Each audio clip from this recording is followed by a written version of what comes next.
Sejarah terbentuknya Alkitab, penulis Alkitab. Hai Jesiers, bagaimana kabar kalian? Semoga kalian sehat ya. Kita masih membahas mengenai sejarah Alkitab. Nah, episode kali ini kita akan melihat bagaimana Alkitab ditulis, siapa yang menulisnya, dan fakta-fakta apa saja yang bisa kita temukan di dalam Alkitab.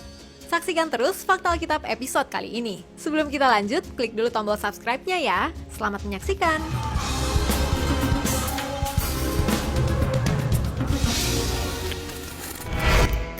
Media untuk menulis Alkitab.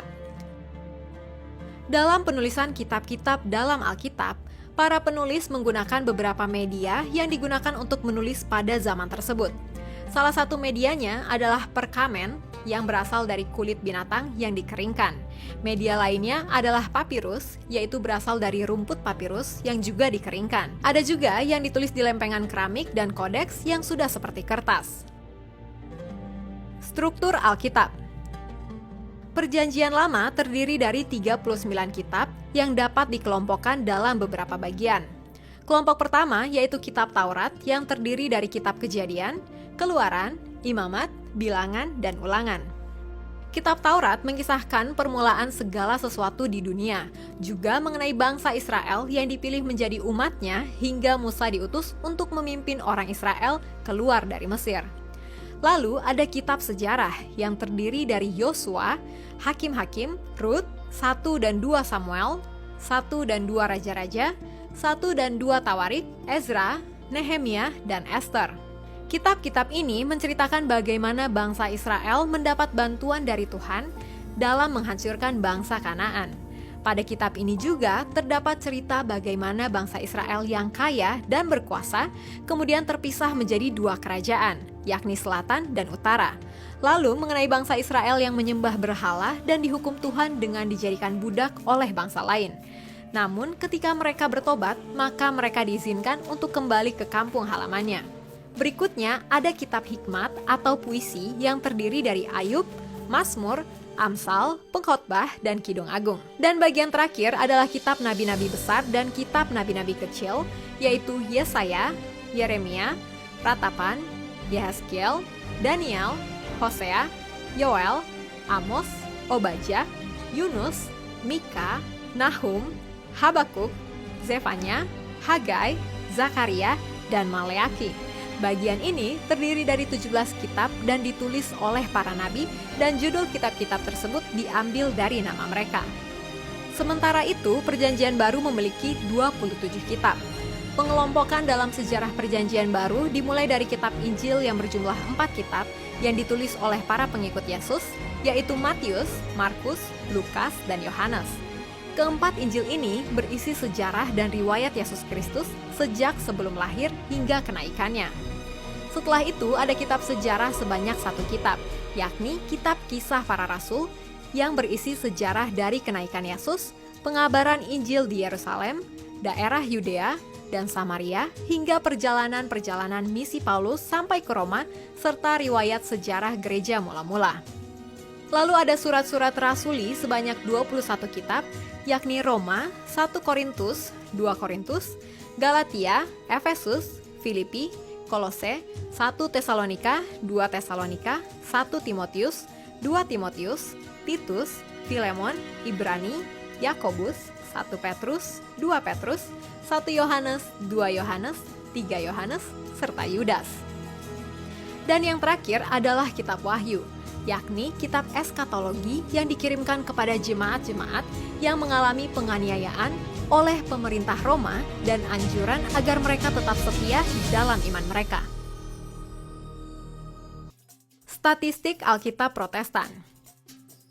Alkitab memiliki 66 kitab secara keseluruhan, 39 kitab Perjanjian Lama, dan 27 kitab Perjanjian Baru.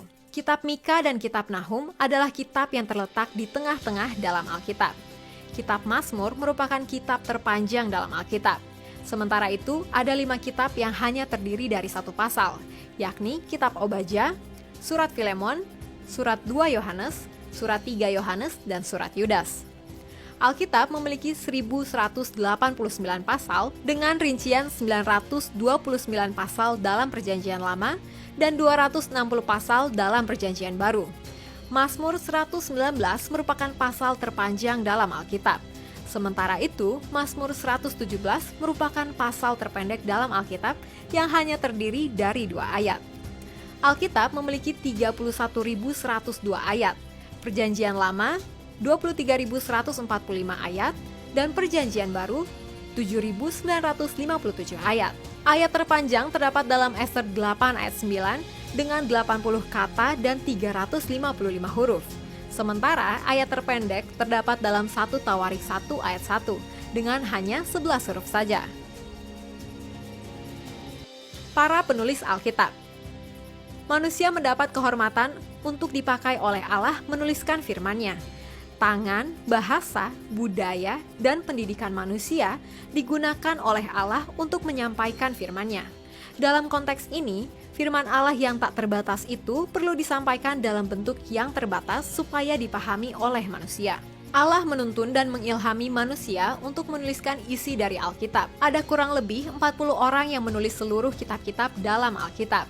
Mulai dari Musa yang menulis kitab Taurat hingga Rasul Yohanes dengan kitab Wahyu. Kalau Jesiers ingin tahu siapa saja para penulis kitab-kitab dalam Alkitab, kamu bisa komen penulis Alkitab di kolom komentar ya. Alkitab Perjanjian Lama dan Perjanjian Baru tidak langsung ada sekaligus. Isi dari Alkitab itu sendiri sangatlah banyak, sehingga membutuhkan ribuan tahun untuk menjadi kitab yang utuh yang disebut Alkitab. Untuk menjadi satu kitab yang utuh, maka diadakanlah kanonisasi. Kami sudah bahas tentang kanonisasi di episode sebelumnya. Nah, Jesiers bisa klik card di atas untuk menyaksikannya ya. Konvensi Alkitab di Indonesia. Pembagian dalam sejarah terbentuknya Alkitab adalah hasil dari kanonisasi yang dilakukan oleh Bapak Gereja awal dan tidak berubah sejak abad keempat Masehi. Di Indonesia, beberapa terjemahan Alkitab terkadang memiliki konvensi yang agak berbeda. Contoh dalam kitab Mazmur Bahasa Indonesia, nama penggubah Mazmur dan judul lagunya dijadikan ayat yang pertama dalam satu pasal. Sedangkan dalam Alkitab Bahasa Inggris tidak demikian. Karena itu, Alkitab Bahasa Indonesia memiliki ayat lebih banyak hingga beberapa puluh daripada Alkitab Bahasa Inggris. Demikianlah fakta Alkitab mengenai sejarah terbentuknya Alkitab kita. Bagi Anda yang ingin mendukung pelayanan jawaban dalam memberitakan kabar baik bagi Indonesia, Anda bisa melakukannya dengan berdonasi melalui link berikut ini. Kalau Anda suka dengan video ini, silakan di-like, share, dan komen fakta Alkitab apa lagi yang perlu kami bahas. Pastikan juga kamu sudah subscribe dan mengaktifkan tombol lonceng untuk notifikasi video-video terbaru dari Jawaban Channel. Sampai jumpa, God bless you!